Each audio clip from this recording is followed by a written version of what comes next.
Greetings and salutations. This is the Adjutant. There are some lessons that can only be taught by time. Not by books, not degrees, not careers, not accomplishments. Time. Sometimes wisdom arrives decades after the pain that created it. And if I'm being honest with you, one of the most important lessons I have learned, ever learned for that matter, took me more than 60 years to fully understand.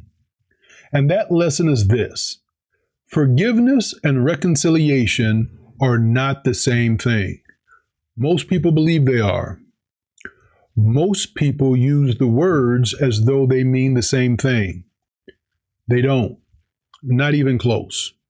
And misunderstanding the difference keeps a lot of people trapped emotionally for years, maybe even decades.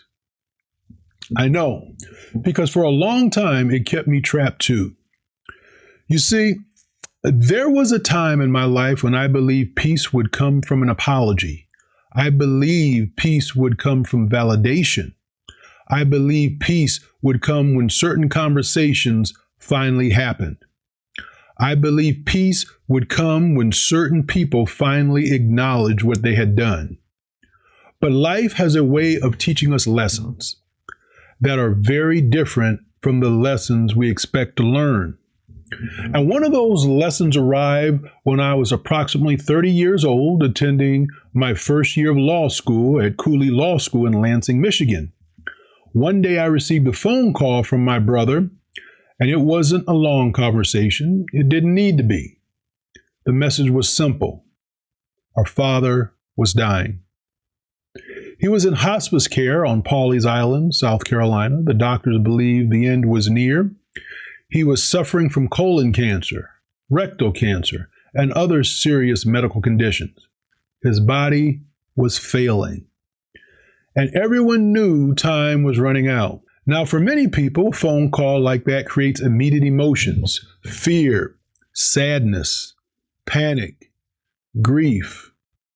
For me, the emotions were more complicated because my relationship with my father had been simple.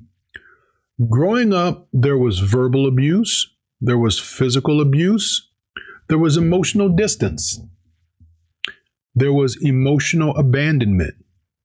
There were years spent trying to earn approval that never seemed to come. Years spent wondering what I needed to do differently. Years spent wondering why it seemed so difficult to simply be accepted.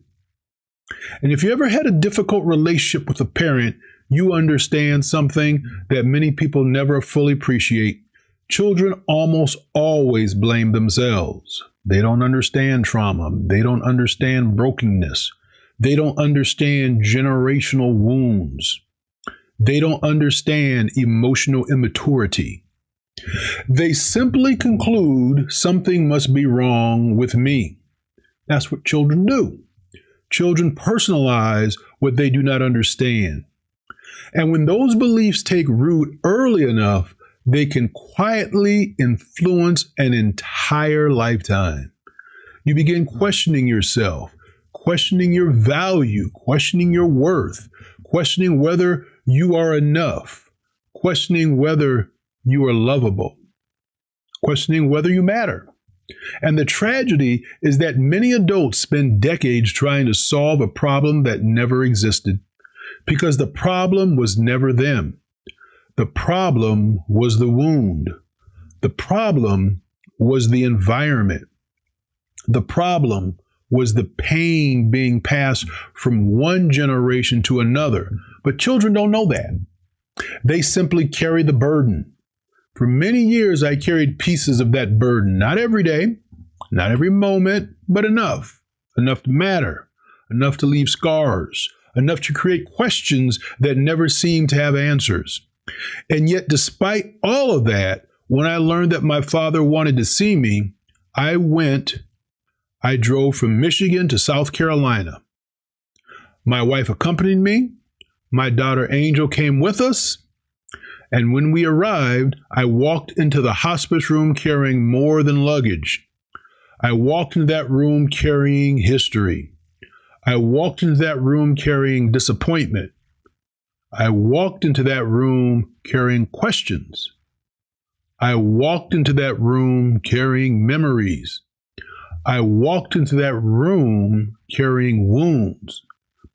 And I suspect that many of you understand exactly what I mean, because sometimes the heaviest things we carry cannot be seen. The room itself was quiet. Hospital rooms have a way of removing distractions. Titles disappear, money disappears, status disappears, ego disappears. The things we spend our lives chasing suddenly become irrelevant. What remains are relationships, regrets, love, loss, truth. And for the first time in my life, I saw a version of my father I had never truly seen before. He was vulnerable, not intimidating, not distant, not guarded, vulnerable. The man lying in that bed knew he was dying. And there is something about approaching the end of life that often strips away the mask people spend years wearing. Their pretending stops. Their defenses weaken.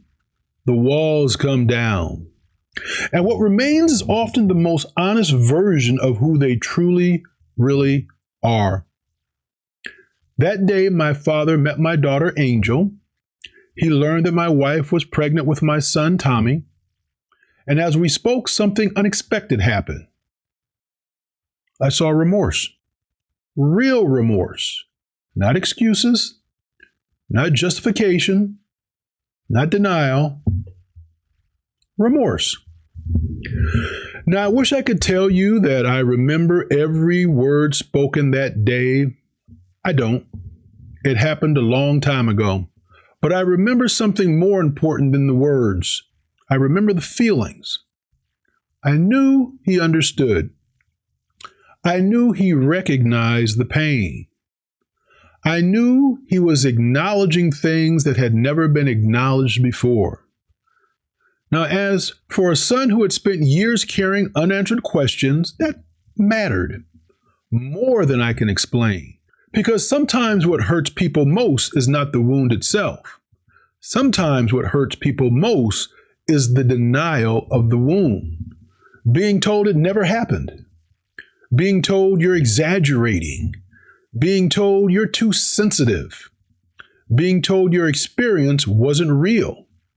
Validation has extraordinary healing power, not because it changes the past, but because it finally allows you to stop questioning your own reality. For the first time in my life, I felt seen. For the first time in my life, I felt understood. For the first time in my life, I felt that maybe I wasn't who I had spent years believing I was. Maybe I wasn't inadequate. Maybe I wasn't defective. Maybe I wasn't the problem. Maybe I had simply been carrying someone else's pain. And then something happened that I never expected. My father leaned forward and he kissed me. Now, to some people, that may seem like a small moment, but for me, it wasn't small at all. Because sometimes a single gesture communicates what years of conversation cannot. There was no dramatic movie scene, no perfect speech, no miraculous ending. Just two imperfect human beings sharing one final moment of understanding. Before we left, we told each other to go in peace. And 2 days later, my father died. For years afterwards, I reflected on that conversation, and eventually I realized something that changed my understanding of healing forever. What happened in that hospice room was forgiveness, but it was not reconciliation. And those are not the same thing. Forgiveness is internal. Reconciliation is relational. Forgiveness requires one person Reconciliation requires two. Forgiveness is releasing someone. Reconciliation is rebuilding trust. Forgiveness is letting go. Reconciliation requires repair. Forgiveness happens today. Reconciliation may require years. Sometimes reconciliation happens, sometimes it doesn't. Sometimes the opportunity no longer exists. And in our case, there wasn't enough time. 2 days later, he was gone. There would be no rebuilding, no years of restored trust, no opportunity to create an entirely new relationship. And yet something remarkable happened. I found peace anyway. Not because everything had been fixed, not because the past disappeared, not because the pain never happened. I found peace because I finally understood something that had taken me decades to learn. My worth was never determined by someone else's inability to see me. My worth was never determined by someone else's limitation. My worth was never determined by someone else's wounds.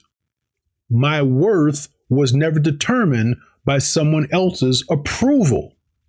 And perhaps that is the lesson I want to leave with you today. Peace does not come from another person's apology. Peace does not come from another person's validation.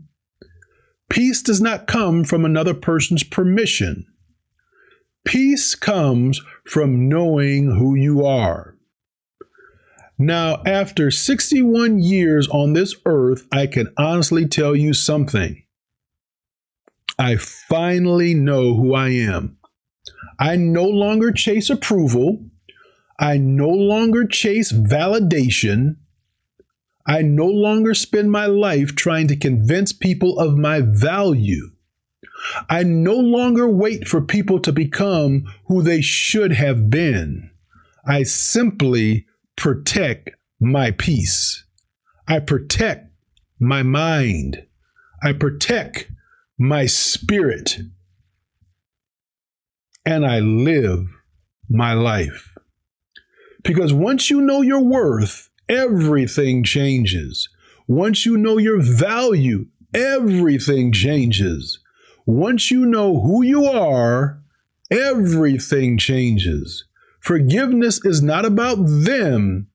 Forgiveness is about releasing them, releasing the anger, releasing the resentment, releasing the expectation, releasing the burden.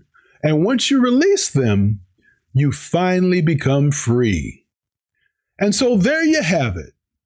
I hope this has been helpful. Thank you for tuning in for today's Adjutant Storytime. I wish you all blessings and blessings. Shalom.